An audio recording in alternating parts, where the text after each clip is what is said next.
ఏడుకొండల ఎంకన్నకు బొచ్చడు కానుకలు చదివిస్తారు భక్తులు. బంగారు కిరీటాలు, కత్తులు, గదలు, పాదుకలు, శంకు చక్రాలు, నగలకైతే లెక్కే లేదు. కొందరు ఛార్జింగ్ తోటి నడిచే స్కూటీలు, కార్లు, బస్సులు సమర్పిస్తే ఇంకొందరు ఇండ్లు, ఇంటి జాగాలు రాసిస్తారు దేవునికి. కొందరు దేవుని దర్శనం కాగానే గల్లెలా తోసిన కాడికి పైకమేసి వస్తారు. మరి గీ భక్తులేమిచ్చిండ్రంటే తిరుపతి ఎంకన్నకు కొప్పెర సమర్పించిండ్రు.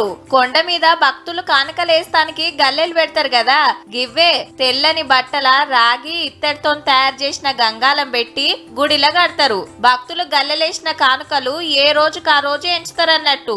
అప్పట్లా వీళ్ళ తాతలు గుడికి సమర్పించేదట. 9 ఏళ్ల సంధి ఇల్లు తయారు చేసి తీసుకొస్తున్నారు. ఇది సుమారుగా 70 కిలోల వెయిట్ ఉంటుంది. ప్రస్తుతానికి 2.5 లక్షల విలువ అవుతుంది. దీన్ని తయారు చేయడానికి మినిమం ఒక 20 రోజుల నుంచి నెల వరకు పట్టొచ్చు. ఏండ్ల కమానం కొప్పెరతోని ఎంకన్నకు గిట్ల సేవ చేసుకుంటున్నారన్నట్టు. ఈ ముచ్చట ఇట్లుంటే 2 రోజుల సంధి కొండ మీద ఆన పడుతుండే వరకు వచ్చే భక్తులకు తిప్పలైతుందట. రూములు దొరుకుడు సుత కష్టమే ఉన్నదట. కొండకు పోయేటోళ్ళు జర చూసుకోండి మరి.